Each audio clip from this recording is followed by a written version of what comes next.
আসসালামু আলাইকুম রহমতুল্লাহি বারাকাতুহু। সবাই কেমন আছেন? মাশাআল্লাহ, আলহামদুলিল্লাহ। আমরা যারা বাইরে আছি সবাই ভিতরে আসি। রাস্তাঘাটে যারা আছি সব ভাইকে অনুরোধ করব, আমরা সবাই মেহেরবানি করে ভিতরে চলে আসি। ভাই কেউ বাইরে না থাকি, সবাই ভিতরে আসি এবং বসি। ইনশাআল্লাহ বসি, আমরা বসে পড়ি ভাই। نحمده ونستعينه ونستغفره ونعوذ بالله من شرور أنفسنا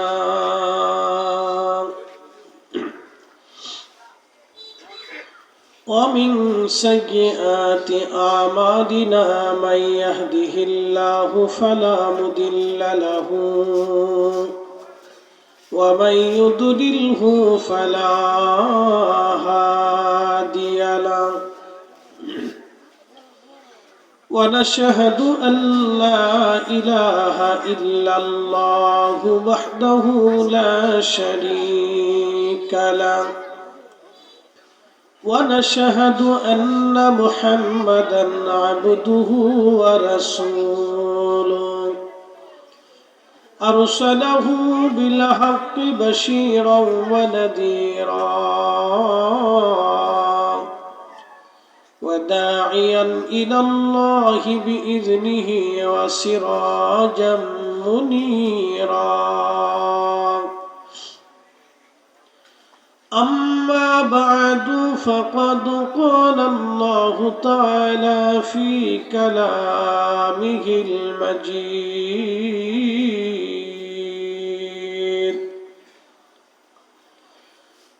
قل إن الموت الذي تفرون منه فإنه ملاقيكم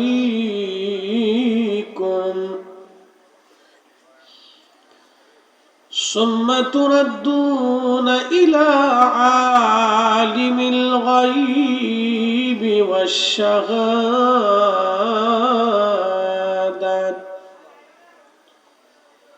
فينبئكم بما كنتم تعملون.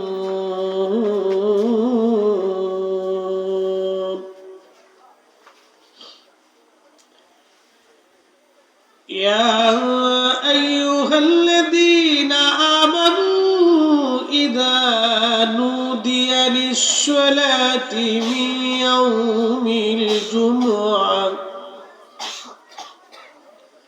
فسعوا إلى ذكر الله وذروا البيع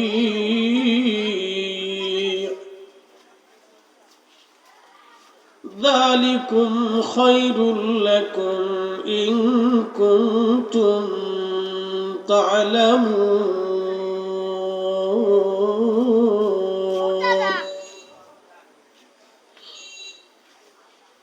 وفي آيات أخرى في شان حبيبه ومحبوبه إن الله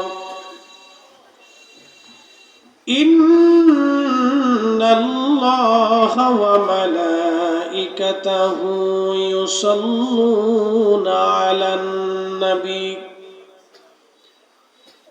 يا أيها الذين آمنوا صلوا عليه وسلموا تسليما.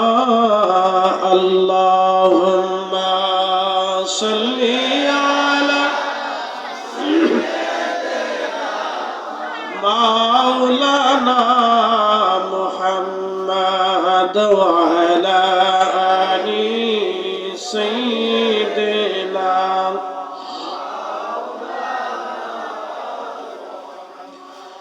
নবীর ইশকে জানো দিল ভাই এ ভুবনে কাঁদে না রোজ হাসরে ভাইজান তারা নবীজির দেখা পাবে না। আল্লাহ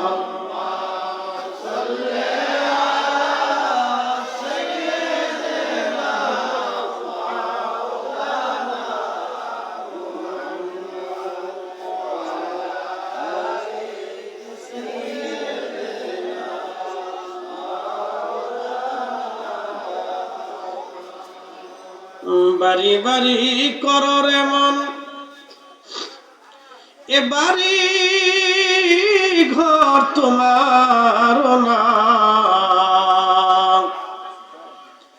যেই বাড়িতে শৈবারে মন, কবর তাহার ঠিকানা। আল্লাহুম্মা সাল্লি মাশাআল্লাহ মাশাআল্লাহ।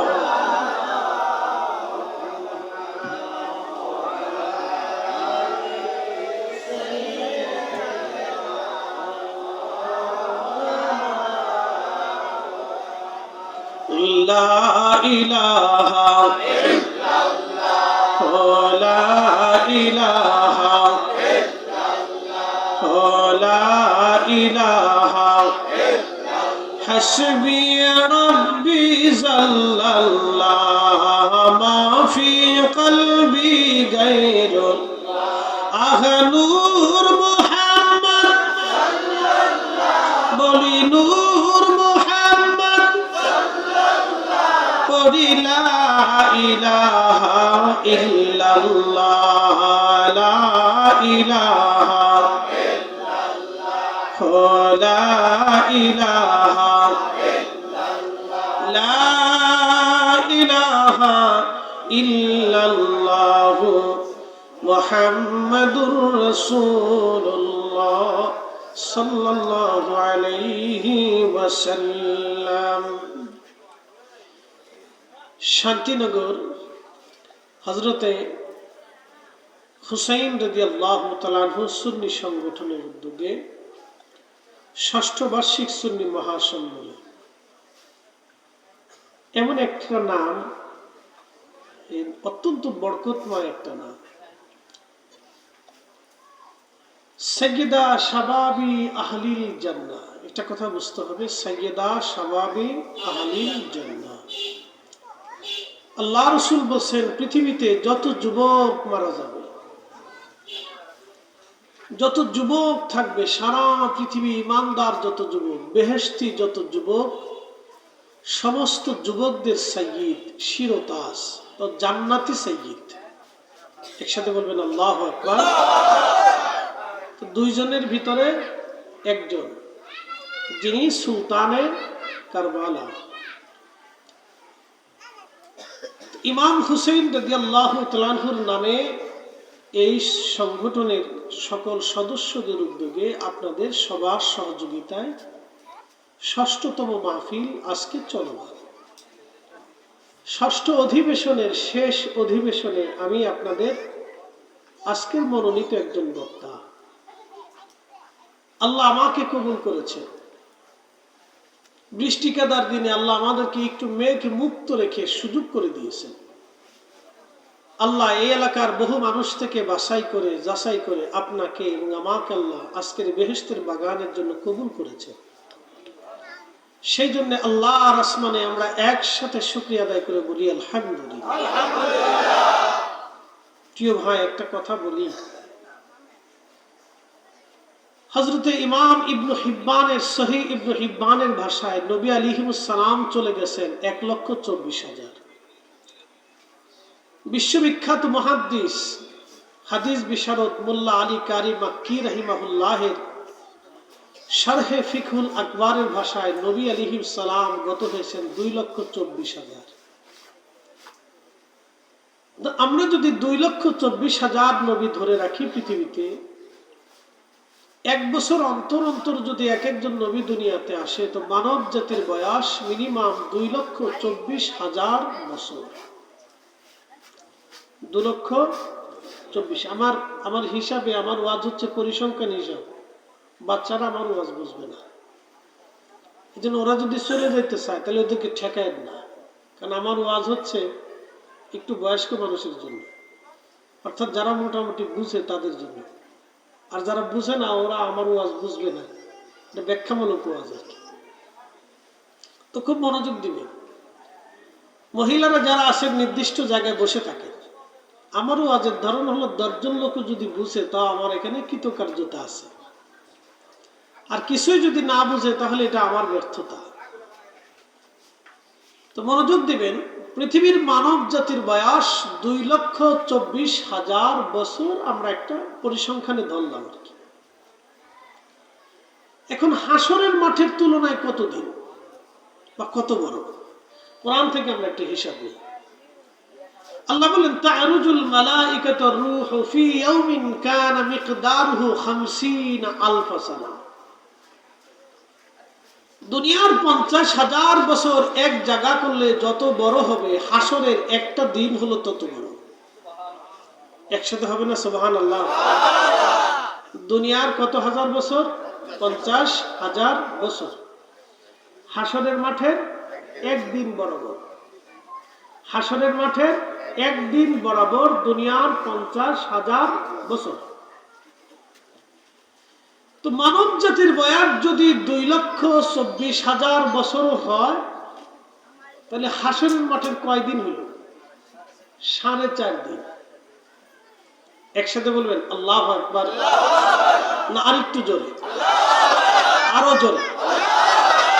আমি আমার রাসূলের শান আর আজমত আর ইজ্জত বোঝানোর জন্য আপনাকে এত দলিল দেব না, শুধু একটা বাক্য বলব। ওই হাসরের মাঠের যিনি সাহিব, যিনি সর্বোচ্চ মাকামের অধিকারী, যিনি মহা সম্মানের আধার, যিনি আল্লাহর আরশে মুআল্লার কুরসি মুবারক, আল্লাহর আরশে আজিমের ডান পাশে, আমার ভাই যেমন ডান পাশে আমার পাশে বসে আছে, আল্লাহর আরশে মুআল্লার ডান পাশে আল্লাহ তার রাসূলের জন্য একটা আসন বরাদ্দ করবে। একসাথে চিৎকার করে বলেন আল্লাহু আকবার, বলেন ইয়া রাসূলুল্লাহ। সেই দিনের সাহিব আমার নবী। কথা না বলি, একটু ইশারার কাজ করি। আমি আপনাকে আমার রাসূলের ইজ্জত বুঝাইতে পারছি না, আর কি দলিলের দরকার? ওয়াজ করলে কি লাভ, শুনলে কি লাভ? লাভ হবে তার আমলে, আমলে লাভ হবে না নবী প্রেম না থাকলে দিলে। নবী প্রেম থাকলে দিলে লাভ হবে কম আমলে, সুপারিশ করবে নবী রোজ হাসরের ময়দানে। জ্ঞানী যারা বুঝে তারা শুধু ইশারায়, নাদানেরে বুঝাইতে পারে আসে কে কোথায়। জ্ঞানীর মতো জ্ঞানী হলে অল্প কথায় বুঝে, কচুর মতো কচু হলে অল্প জালে সিজে। ওয়াজ আমার শেষ, ওয়াজ আমার শেষ। আমি 5 মিনিটে অনেক কিছু বুঝাই দিছি। যে বুঝে না তার 1000 বছর বুঝাইলেও আপনি বুঝতে পারছেন মানব জাতির বয়স 2,24,000 বছর, হাসরের মাঠের মাত্র 4 দিন 4.5 দিন বরাবর। অথচ সেই হাসরের মাঠের সাহিব, সেই হাসরের মাঠের মালিক ইয়াউমিদ্দিন আল্লাহ, রহমানুর রহিম আল্লাহ, সেই হাসরের মাঠের রাহমাতুল লিল আলামিন নবী, সেই হাসরের মাঠের শাফিউল মুসলিমিন আমার নবী, সেই হাসরের মাঠের আরশে মুআল্লার মালিক আমার আল্লাহ, সেই হাসরের মাঠের মাকামে মাহমুদ আল্লাহ আমার নবী। একসাথে বলবেন আল্লাহু আকবার। রাসূলের শান বোঝার জন্য তো আপনাকে অত দূর দৌড়ানোর দরকার নেই। আমার এই 4 কথা যদি বুঝেন তো রাসূলের শান বুঝে গেছে। আর যদি না বুঝেন 1000 বছর আপনাকে ক্লাস করলেও আপনি বুঝবেন না। রাসূলের শান আর ইজ্জত আজমত বুঝার জন্য কলিজায় ইশকে রাসূল দরকার। এটা যার নাই সেটা 1000 দলিল দিলেও কে বুঝার আছে পরে বুঝবেন। কি কথা ঠিক আছে না? কি বলে পরে বুঝতে নেই। তো পরে বুঝতে বুঝতে আর বুঝার জীবনের সময় আর পাই না। তো আল্লাহ আমাদেরকে সকলকে বোঝার তৌফিক দিন বলে না। প্রিয় উপস্থিতি হাজিরিন, খুবই মনোযোগের সাথে শুনবেন। আপনাদের এলাকা আমি প্রথম এসেছি, আর আগে হয়তো আমার আশা হয় নাই। আল্লাহ কবুল করেছেন আমার ডাক্তার বাবু ভাইয়ের মাধ্যম দিয়ে আমাদের জাহাঙ্গীর ভাই তিনি যোগাযোগ করেছেন। আপনার এই হুসাইনি যুব সংগঠনের যুবকরা পছন্দ করে নিয়ে এসেছেন। আসলে মূলত হচ্ছে আমরা কোরআন সুন্নাহর কিছু কথা শুনবো। কে ভালো কে মন্দ এটা আমরা দেখবো না, আমরা দেখবো আমি নিজে মন্দ এটা আমরা যাচাই করব। কথা বলেন ঠিক কিনা? আমি মন্দ এটা যাচাই করব। ভালো আছেন? আমি মন্দ এটা আমরা যাচাই করব, এটাই ভালো। প্রিয় উপস্থিতি হাজির, খুব মনোযোগের সাথে কথাগুলি শুনবেন। আমার রাসূলের শান আমি বুঝাইলাম। আহা, দুনিয়ার 50,000 বছর এক জায়গায় করলে যত বড় হবে, হাসরের একটা দিন হবে তত বড়। সেই দিনের কত হাজার বছর পার হবে আমরা তাও জানি না, কত দিন পার হবে আমরা তাও জানি না। সেই দিনটা বড় ভয়াবহ হবে। আল্লাহর নবী বললেন, আয়েশা রে, ওয়াইদাল কুবুরু বুশিরাত, কবর থেকে মানুষ উঠা শুরু করবে। কবর থেকে মানুষ উঠে রওনা করবে, আল্লাহর দিকে ধাবিত হতে থাকবে। সেই দিন আল্লাহর দিকে ধাবিত হইয়া যখন আল্লাহর দিকে দৌড়াবে, আহা সেই দিনটা সবাই বস্ত্রহীন থাকবে। আজকে যারা পৃথিবীতে বড় বড় নামি দামি ব্যক্তিত্ব দেখেন, সেই দিনে সবাই বস্ত্রহীন হবে। আপনাদের সামনে যিনি বক্তব্য দিচ্ছেন, সুন্দর পাগড়ি দেখতেছেন, গায়ে জুব্বা দেখতেছেন, তিনিও সেই দিন বস্ত্রহীন হবে। বন্ধু, দুনিয়াতে তাকাব্বুরি করার কোনো জায়গা না।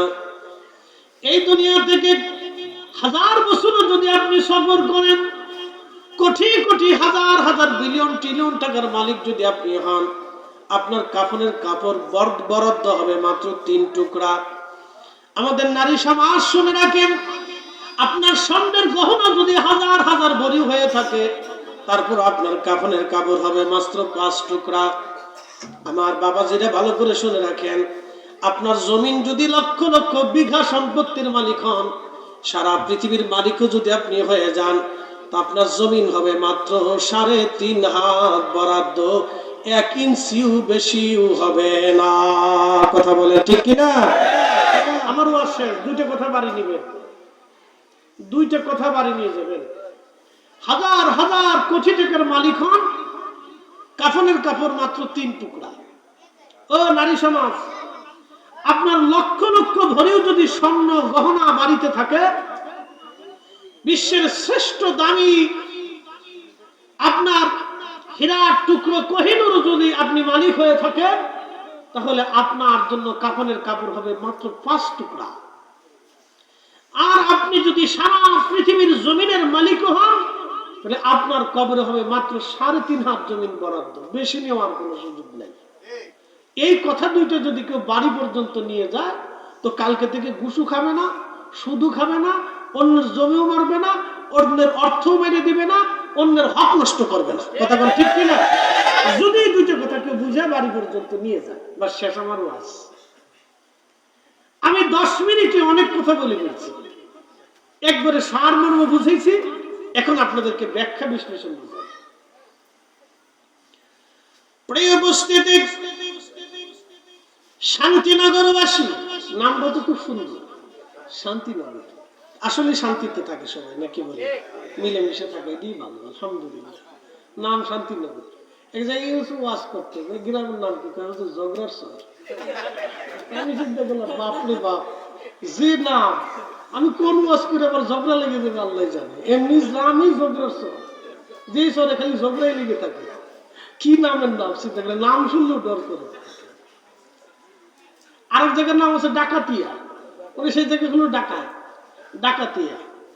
গত বছরের আগে ওই যে আরে কি বলে আপনার ত্রাণ দিতে গেলাম হাওরের ভিতরে, ট্রলার নিয়ে যাইতে যাইতে যাইতে যাইতে এক এলাকায় গেছি, কয় হুজুর ওই এলাকার সব গ্রামের মানুষ সব বলে চোর, বলে চোরের গ্রাম। নামই চোরের গ্রাম। সব গ্রামের মানুষ চুরি করতো, তাদের আদত ছিল, অভ্যাস ছিল চুরি করা। গ্রামের বলে সবাই চুরি করতো। কি আজব চিন্তা করতে পারছে। তো এখন চেঞ্জ হয়েছে আর কি। তো এই সেই নাম কিন্তু আর ঘুষাই না যে চোরের গ্রাম, সবাই চোরের গ্রামে করে। চোরের গ্রাম করলে সবাই চেনে। তো যাক, শান্তিনগর, নগরটা শান্তির। তাহলে আশা করি ওয়াজ করে শান্তি হওয়া যাবে। আল্লাহ কবুল করুক, বলে না আমিন। আমরা সবাই শান্তি চাই। আমরা সবাই কি চাই? আমরা সবাই শান্তি চাই। এখন শান্তি কোন জায়গায় পাবেন? শান্তি এক জায়গায় পাবেন, আলা বিযিকরিল্লাহি তাতমাইন্নুল কুলুব।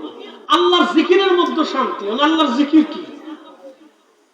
হালাল হারাম মাইনে চলা আল্লাহর জিকির, বৈধ অবৈধ মাইনে চলা আল্লাহর জিকির, নামাজ রোজায় জিকিরে ফিকিরে তালিম তরবিয়তে থাকা আল্লাহর জিকির, রাসূল কারীমের সুন্নতের উপরে টিকে থাকা আল্লাহর জিকির, প্রকৃত আহলে সুন্নাতুল জামাতের ঈমান আকীদার উপরে টিকে থাকা আল্লাহর জিকির। কথা বল নাকি? ঠিক আছে না? এগুলি আল্লাহর জিকির। এই জিকিরে ফিকির আপনাদের থাকতে হবে। এই জিকিরে যদি থাকতে পারেন তো জীবনে শান্তি পাবেন। নতুবা হাজার বছর আপনি কোটি টাকার মালিক হবেন, সুখ খুঁজে পাবেন না। সুখ তালাশ করে আপনি পাবেন না। বাংলাদেশে হাজার হাজার কোটি টাকার মালিক আছে, ঘরের মধ্যে সুখ নাই। সুখ আল্লাহ প্রদত্ত নিয়ামত, এটা আল্লাহ দিয়ে থাকে। অর্থ অল্পের ভিতরে আল্লাহ সুখ দেয়, গরিবত্বের ভিতরে আল্লাহ সুখ দেয়, অল্প রুটি রুজির ভিতরে আল্লাহ সুখ দেয়। এই জন্য সুখ আপনাকে খুঁজতে হবে আল্লাহর জিকিরের মধ্যে, আল্লাহর ফিকিরের মধ্যে। আল্লাহর জিকির ব্যতীত, আল্লাহর বিধান ব্যতীত, হক হালাল ব্যতীত আপনি সুখ পাবেন না। একটা তথ্য মনে নিয়ে রাখবেন, অন্যের অর্থ মাইরে দিয়ে যদি এই সম্পদ সন্তানের জন্য জমা করে রেখে দিয়ে যান, আল্লাহর কসম করে বলি সন্তান মানুষ হবে না। কি কথা কন নাকি? না বুঝেন না আপনারা? ওই সন্তান কি হবে না? মানুষ হবে না। সে আপনার জন্য দোয়া করবে না, কারণ আপনি তাকে খাওয়াইছেন হারাম। ওই হারাম খাওয়ার কারণে তার কাল বিষাক্ত হয়ে গেছে, তার গোশত বিষাক্ত হয়ে গেছে, তার রক্ত বিষাক্ত হয়ে গেছে। যত রক্ত হাড়ের ভিতর দিয়ে চলবে, হাড় বিষাক্ত হয়ে গেছে। তখন এই হাড়ের ভিতর ওয়াজ ঢুকে না, নসিহত ঢুকে না, দ্বীন ঢুকে না, ঈমান ঢুকে না, কালেমা ঢুকে না, ইশকে রাসূল ঢুকে না, তাজিমে রাসূল ঢুকে না। এটার ভিতরে আর তখন কিছু ঢুকতে পারে না, এটা নষ্ট হয়ে যায়। এই জন্য হালালের জিন্দেগি গঠন করা, এর ব্যতিক্রম পৃথিবীতে আর কিছু নাই। একটা কথা মনে রাখবেন, মুসলমান মিথ্যা বলে না, মুসলমান হারাম খায় না। হারাম খাইলে মুসলমানের কাল জিন্দা থাকে না। আবার বলি, মুসলমান হারাম খায় না। জোরে বলেন, মুসলমান হারাম খায় না। জোরে বলেন, মুসলমান হারাম খাইলে মুসলমানের কালব জিন্দা থাকে। এক কথা শেষ। প্রিয় উপস্থিতি হাজিরিন, খুবই মনোযোগের সাথে শুনবেন। আল্লাহ রাসূল বলতেছেন, কিয়ামতের ময়দানে আয়েশা, মানুষ যখন আল্লাহর দিকে ধাবিত হতে থাকবে, সেই দিন সমস্ত মানুষরা বস্ত্রহীন হবে।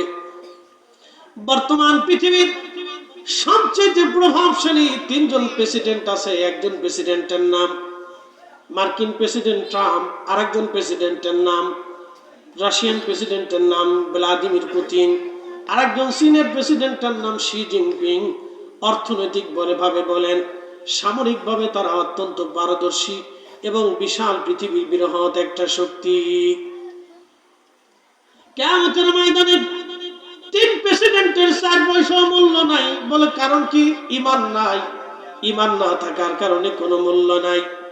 আমাদের ভিতরে আপনা কিছু মুসলমান আছে যারা দেখবেন, আমরা সাধারণত ইংরেজিতে বলি অ্যাবনরমাল, যাদেরকে বলা হয় পাগল। কিছু আছে না ছেলে পেলে না অ্যাবনরমাল, অর্থাৎ জন্মগতভাবে সে কি হয়ে গেছে?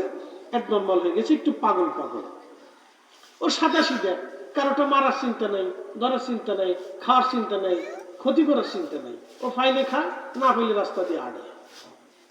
কথা ঠিক আছে না? আপনি মনে রাখবেন, ওই হলো অরিজিনাল মানুষ। আপনি রাগ করেন আর খুশি হন, আমি আপনাকে তথ্য দিচ্ছি, ওই অরিজিনাল মানুষ। বলে কারণটা কি? ও কারো ক্ষতি করে নাই, কারোটা মাইনে খাওয়ার চিন্তা করে নাই। ও পাইলে খায়, না পাইলে হাঁটতে থাকে। ওর দুনিয়ার কোনো চিন্তা করে নাই। কি কথা ঠিক আছে না ভাই? একবার কালবিন সালিম, ওর আত্মা খুব ফ্রেশ আত্মা। এই আত্মাটা খুব ফ্রেশ, পরিষ্কার আত্মা, পরিষ্কার। কালবিন সালিম। একটা কথা মনে রাখবেন, পরিষ্কার আত্মা ছাড়া পৃথিবীতে কেউ ওলি হয় না। রাসূলের গোলামি ছাড়া কেউ ওলি হতে পারে না। পৃথিবীর সমস্ত ওলিদের আত্মাকে আল্লাহ আগে ফ্রেশ করে, পরিষ্কার বানায়, তারপরে আল্লাহ তাকে তার দরজার দিকে টেনে টেনে নিয়ে যায়। এরপরে তার কালবের ভিতরে আল্লাহ ইলহাম পাঠায়, মেসেজ পাঠায়। একসাথে বলবেন আল্লাহু আকবার। এই জন্য সতুরার হুজুর কেবলা কুতুবুল ইরশাদ জেনারেল শিক্ষিত ছিল, কিন্তু আল্লাহ কুতুব ছিল বলে। কারণ কি? স্বচ্ছ কালবের জন্য আল্লাহ কুতুব বানিয়ে দিয়েছিল। আমাদের মতো দিনই লেখাপড়া হয়তো ওনার ছিল না, জেনারেল শিক্ষিত ছিল, কিন্তু কালবের মধ্যে আল্লাহ মেসেজ পাঠাইতো। বলেন কি? বিকালবিন সালিম, আত্মা পরিশুদ্ধ ছিল। আমরা লেখাপড়া করছি, ইলম শিখছি, কোরআন হাদিস শিখছি, কিন্তু কাল পরিষ্কার করতে পারি নাই। তফাৎ এইখানে। তফাৎ কি? এখানে। এই ওয়াজ করতে গেলে সারা রাত পার হয়ে যাবে। এটা আরেক জগতের ওয়াজ, এটা তাসাউফ জগতের ওয়াজ। এই জন্য আল্লাহ রাসূল বলেন, উম্মাহ, তোমাদের বডির ভিতরে একটা গোশতের টুকরা আছে, ইদা সালুহাল জাসাদ, যদি এটা শুদ্ধ থাকে, সুস্থ থাকে, পুরো বডিটা সুস্থ থাকে। ওয়া ইদা ফাসাদাত ফাসাদাল জাসাদ, যদি এটা অসুস্থ হয়ে যায়, পুরো বডিটা অসুস্থ হয়ে যায়। আলা ওয়াহিয়াল কালব, সাবধান, এটা তোমাদের কাল, তোমাদের কাল, সেটা তোমাদের কাল। এই গোশতের টুকরা ভিতরে একটা ছোট্ট অংশ কাল, এটা যদি সুস্থ থাকে, পুরা বডি সুস্থ থাকে। এজন্য যারা সুদ খায় তারা অসুস্থ, যারা ঘুষ খায় তারা বেমারি, অসুস্থ, যারা অন্যের ক্ষতি করার সবসময় চিন্তা করে, মাথার ভিতরে চিন্তা করে, এজন্য অসুস্থ। মনের কিছু নিবেন না, আমাদের দেশে যারা অসুস্থ রাজনীতি করে এরা মূলত অসুস্থ। এই আজকে কলকে নজরে বলে অসুস্থ রাজনীতি বুঝেন না? ওরে মারতে হবে, ওরে ঠকাইতে হবে, ওরে পিটাইতে হবে, ওরে ধরতে হবে, ওরে জেলে দিতে হবে, ওরে আন্দাইতে হবে, ওর ক্ষতি করতে হবে, এই চিন্তা চেতনা নিয়ে যাদের মগজ সবসময় ঘুরে, এটা বিকালবিন সালিম না তো, এটা অসুস্থ রোগী। আপনি বুঝেন নাই মনে হয়? এটা অসুস্থ লোকেরা, এরা সমাজের অসুস্থ মানুষ। এই অসুস্থ ব্যক্তি যতদিন বাংলাদেশ থেকে না যাবে ততদিন পর্যন্ত আমাদের ভাগ্যের আকাশে সূর্য উদিত হবে না। আমি একবার বিশুদ্ধ কথা বলে দিচ্ছি। রাজনীতি করি না, আমি কোন রাজনীতি করি না, কিন্তু কথা আমার পরিষ্কার। এই জন্য আল্লাহ রাসূল বলেন, ফাআলাইকুম বিসুন্নতি, তোমরা আমার সুন্নাহ মানো, ও সুন্নাতিল খুলাফায়ে রাশিদিন আল মাহদিন, এবং আমার খুলাফায়ে রাশিদিনের সুন্নাত তোমরা মানো। এই জন্য খুলাফায়ে রাশিদিন কাউকে কখনো আঘাত করে নাই। হযরতে আলী রাদিয়াল্লাহু তাআলা কে আব্দুর রহমান মুলজিম খারিজি ছুরির আঘাত করছে, রক্ত পড়তেছিল 3 দিন। একসাথে বলেন কতদিন? 3 দিন। 3 দিন পর্যন্ত তার রক্ত খরচ হচ্ছে। ওই সময় তো আধুনিক চিকিৎসা ছিল না, রক্ত ঝরে ঝরে ঝরে ঝরে ঝরে ঝরে পড়তেছে। একাধারে 3 দিন রক্ত খরচ হলো। যত দিন যায় খলিফাতুল মুসলিমিন তত হীন হচ্ছেন, দুর্বল হয়ে যাচ্ছেন। তো সাহাবায়ে কেরাম আসলেন, হযরত ইমাম হাসান আসলেন, এসে বলেন, আব্বাজান, আপনি যদি অনুমতি দেন তাহলে আপনাকে যে ছুরির আঘাত করছে ওকে আমরা কেটে কেটে টুকরা টুকরা করে দেব। হযরত আমিরুল মুমিনিন একটা জবাব দিয়েছিলেন, বেটা, আল্লাহর বিধানে,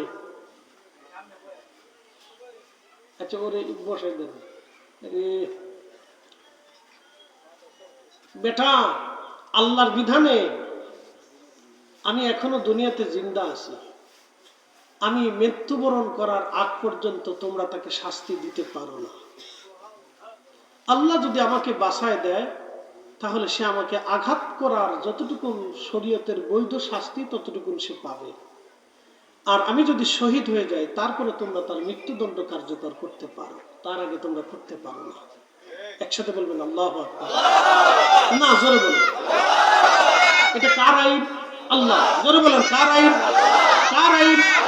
আজকে মাওলানা রইসুদ্দিন মরে গেল, নির্মম ভাবে তাকে মারা হইল। আমরা তো সরকারের গদির জন্য আন্দোলন করিনি, করছি? আমরা আন্দোলন করছি একটা নিরপরাধ মানুষকে মাফ সৃষ্টি করে তাকে নির্মম নির্যাতন করে একটা গরিব মানুষকে হত্যা করা হয়েছে।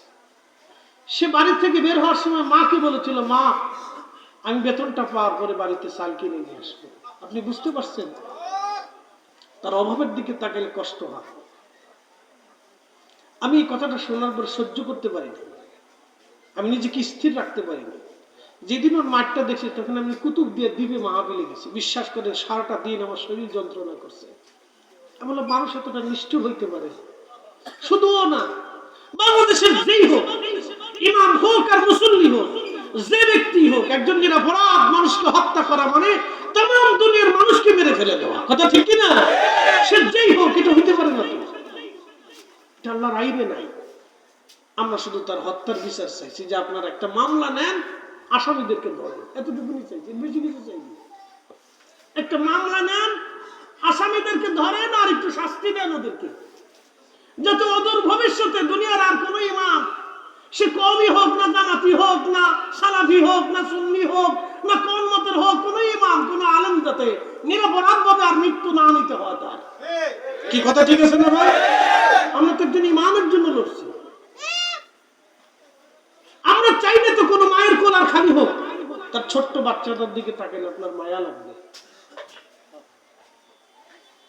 তার কোনো ভাই নাই, কোনো বোন নাই, তো এই বাচ্চাদেরকে কে সান্ত্বনা দিবে?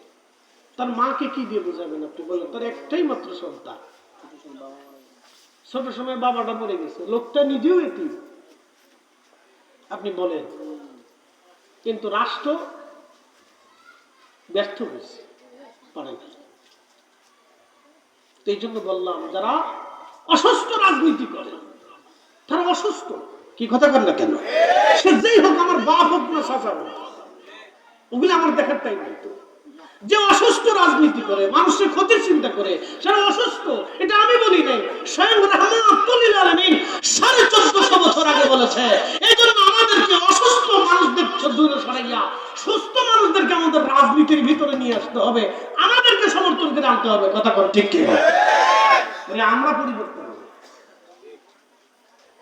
সুস্থ মানুষদেরকে মর্যাদা দেন, সমাজে তাদেরকে স্যালুট দেন।